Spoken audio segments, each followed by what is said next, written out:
அனைவருக்கும் தினம் ஒரு தகவல் சார்பாக இனிய வணக்கங்கள். இன்றைக்கி நம்ம பார்க்க போகிற பதிவு ஆஞ்சநேயருடைய ஒரு சக்தி வாய்ந்த வழிபாட்டு முறை தெரிஞ்சுக்க போகிறோம். நம்முடைய வாழ்க்கையில் நமக்கு வேண்டியது எல்லாம் கிடைப்பதற்கும், நமக்கே ஏதாவது கிரக தோஷங்கள், வேறு நவகிரகத்தால தோஷங்கள், ஏதாவது ஒரு பிளாக்ஸ் தடைகள் அப்படி எது இருந்தாலுமே அதை முறியடிக்கக்கூடிய சக்தி உள்ள தெய்வம் யாருன்னு கேட்டிங்கன்னா நம்முடைய பிள்ளையாரும் ஆஞ்சநேயரும் தான். இவங்க ரெண்டு பேரை நம்ம போய் வணங்கி வழிபட்டாலே போதும், நமக்கான அந்த தடைகள், பிளாக்ஸ், முட்டுக்கட்டை இது எதுவாக இருந்தாலும் நிவர்த்தி பண்ணி வேண்ட விஷயங்கள் உடனுக்குடனே நமக்கு நடக்குங்கிறது தாங்க ஐதீகம்.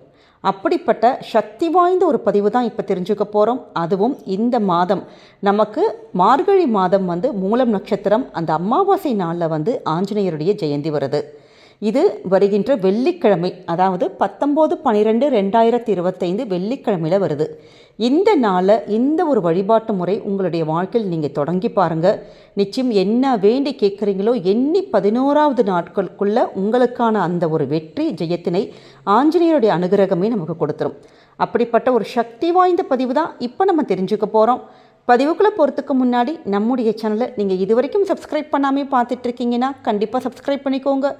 அப்போ தான் எங்களுடைய எல்லா நல்ல நல்ல பதிவுகளுமே உடனுக்குடனே வரும். பக்கத்தில் இருக்கக்கூடிய பெல் பட்டனை மறக்காமல் கிளிக் பண்ணிக்கோங்க. இப்போ பதிவை பார்க்கலாம். எங்கெல்லாம் ராமநாமம் ஒலிக்குதோ அந்த இடத்துல அனுமன் கண்டிப்பாக இருப்பாருங்கிறது தாங்க ஐதீகம். ராமாயணத்தில் ராமருக்கு அடுத்தபடியாக பக்தர்களால் கொண்டாடப்படக்கூடிய ஒரு தெய்வம் யாருன்னு கேட்டிங்கன்னா அனுமன் தான். இந்த அஞ்சனை மைந்தனை வாயுபுத்திரன், ராமபக்தன், ராமதூதன் அப்படி பல பேரில் நம்ம அழைக்கிறோம்.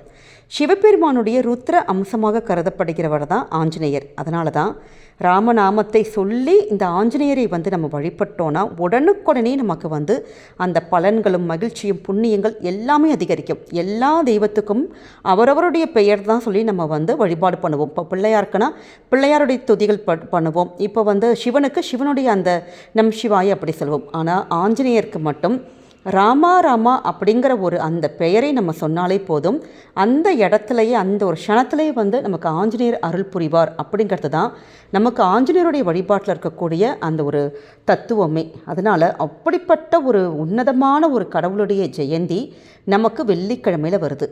நம்முடைய வாழ்க்கையில் இருக்கக்கூடிய பலவிதமான சிக்கல்கள், பிரச்சனைகள், உங்களுக்கு ஏதாவது ஒரு வேண்டுதல்கள், நம்ம குடும்பத்தில் இருக்கக்கூடிய திருமண தடைகளாக இருக்கலாம், இல்லை வேறு ஏதாவது தடைகள், உங்களுக்கு தனிப்பட்ட முறையில் வாழ்க்கைக்கு ஆனால் நியாயமான விஷயங்கள், உங்களுக்கு என்ன விஷயங்கள் நடக்கணுமோ நியாயம் எங்கள் பக்கம் இருக்குது, எங்களுக்கு இந்த ஒரு விஷயத்துக்கு எங்களுக்கு நல்லபடியாக ரிசல்ட் கிடைக்கணும், இந்த பிரச்சனை தீரணும், இல்லாட்டி பணம் எங்கேயாச்சும் கேட்டுருப்போம்.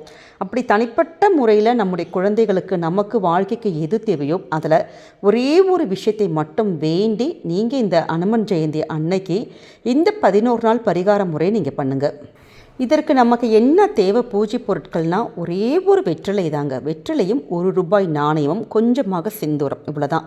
இது நீங்கள் முன்கூட்டியே, அதனால தான் இந்த பதிவு கூட இன்றைக்கே கொடுத்துருக்கோம். நீங்கள் பக்கத்தில் இருக்கக்கூட கடைகளில் கூட நீங்கள் செந்தூரம் கொஞ்சம் வாங்கி வச்சுக்கலாம். நம்ம வெத்தலை கூட நம்ம வீட்டில் இருக்கிறத கூட பறிச்சுக்கலாம். இல்லாட்டி ஒரு ₹10 நீங்கள் வாங்கி வச்சாலே போதும்.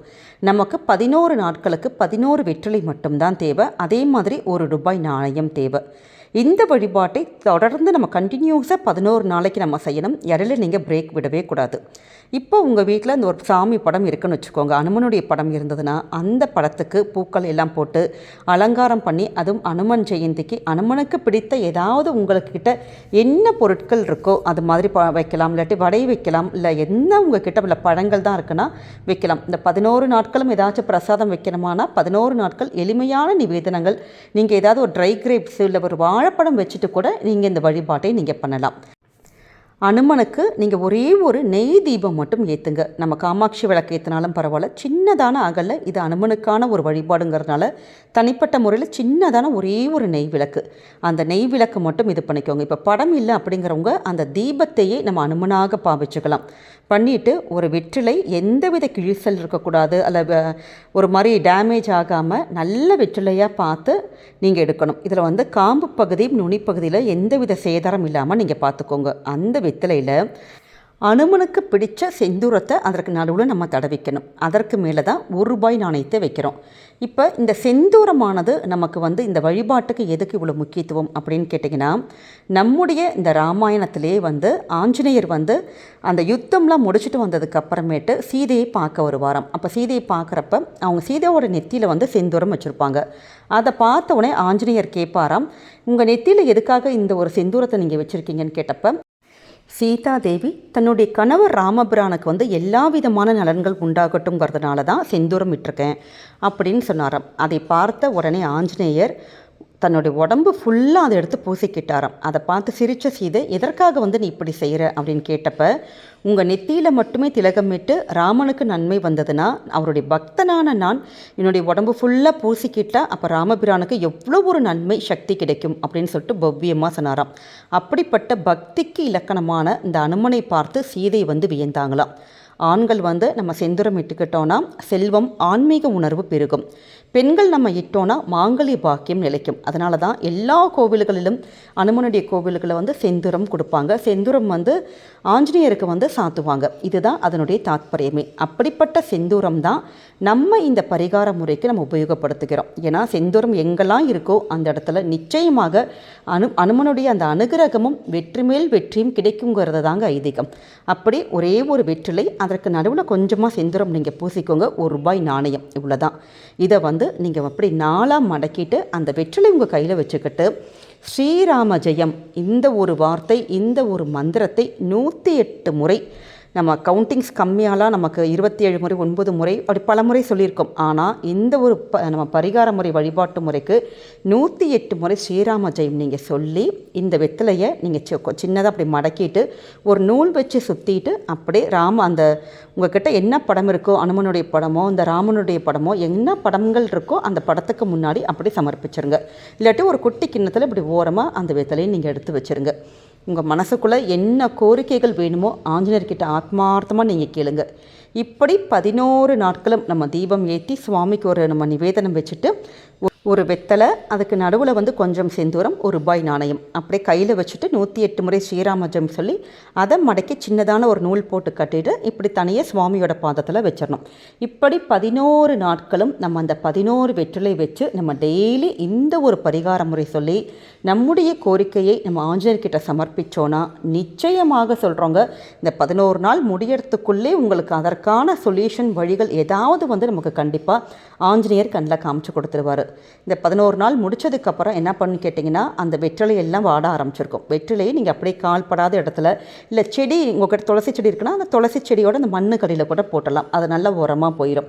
அந்த காயின் இருக்குது பார்த்திங்களா, அதை பக்கத்தில் இருக்கக்கூடிய ஆஞ்சநேயர் கோயிலை ₹11 அப்படி எடுத்து காணிக்கை போட்டுருங்க. இப்போ எங்கள் வீட்டு பக்கத்தில் அந்த கோவிலே இல்லைம்மா, ஆஞ்சநேயர் இதே எங்கேயுமே இல்லை அப்படிங்கிறவங்க பெருமாள் கோவில் கண்டிப்பாக இருக்கும். அப்போ பெருமாள் கோவிலோட உண்டியில் போயிட்டு இந்த ₹11 சேர்த்துருங்க. இப்படி நம்ம செய்வதன் மூலமாக நம்முடைய கோரிக்கைகள் நிச்சயமாக நிறைவேறுங்க. இதில் என்ன ஒரு விஷயம்னு கேட்டிங்கன்னா, சப்போஸ் இப்போ பெண்களுக்கு இப்போ பீரியட்ஸ் ஆயிடுச்சு, இந்த பரிகாரங்கள் எங்களால் பண்ண முடியல, அனுமன் ஜெயந்திக்கு ஆரம்பிக்க முடியல அப்படிங்கிறவங்க இந்த மார்கழி மாதம் முடிவதற்குள்ளே ஏதாவது ஒரு 11 நாளை நீங்கள் செலக்ட் பண்ணிவிட்டு அப்படி ஆரம்பிக்கலாம். இப்போ முடியும் அப்படிங்கிறவங்க அனுமன் ஜெயந்தி அன்னைக்கு நீங்கள் இதை ஸ்டார்ட் பண்ணிக்கோங்க. அதே மாதிரி நிறைய பேர் கேட்கின்ற கேள்வி, இப்படியான வழிபாட்டு முறைகளுக்கு நாங்கள் இந்த பூஜை முடிச்சதுக்கப்புறம் நான்வெஜ் சாப்பிட்லாமா கூடாதா அப்படின்னு கேட்குறீங்க. எப்பயுமே நமக்கு ஒரு காரிய வெற்றி நடக்கணும், ஒரு விஷயங்கள் கை கூடணும்னா நம்ம அது ஒரு விரதமாக இருந்த சைவ உணவுகள் மட்டும்தாங்க எடுத்துக்கணும். அப்படி பண்ணுறது தான் மிகச்சிறந்தது. அதனால் இந்த எளிமையான இந்த வெற்றிலை வழிபாட்டை ஆஞ்சநேயரை வேண்டி நீங்கள் செஞ்சு பாருங்கள். நிச்சயம் வெற்றி மேல் வெற்றி குவியும். நம்முடைய கமெண்ட் செக்ஷனில் ஆஞ்சநேயரே போற்றி இல்லாட்டி அஞ்சனி மைந்தனை போற்றி அப்படிங்கிற அற்புதமான மந்திரத்தை பதிவிடுங்க. நிச்சயம் ஆஞ்சநேயருடைய அனுகிரகத்தால் உங்களுக்கும் உங்கள் குடும்பத்துக்கும் என்றைக்குமே பரிபூர்ணமாக எல்லா சகல சௌபாக்கியமும் கிடைக்கும். இந்த பதிவு கண்டிப்பாக உங்கள் எல்லாருக்குமே பிடிச்சிருக்கும்னு நினைக்கிறோம். பிடிச்சிருந்தால் மறக்காமல் ஃப்ரெண்ட்ஸ் அண்ட் ஃபேமிலி மெம்பர்ஸ்க்கு ஷேர் பண்ணுங்கள். அவங்களும் இதை பார்த்து பயன்பெறட்டும். நம்முடைய சேனலை நீங்கள் இப்போ வரைக்கும் சப்ஸ்கிரைப் பண்ணாமல் பார்த்துட்ருக்கீங்கன்னா கண்டிப்பாக சப்ஸ்கிரைப் பண்ணி உங்களுடைய ஆதரவுகள், சப்போர்ட்டுகள் என்றைக்குமே எங்களுக்கு கொடுக்கணும். மீண்டும் வேறொரு நல்ல பதிவோடு உங்களை சந்திக்கிறோம். நன்றி, வணக்கம்.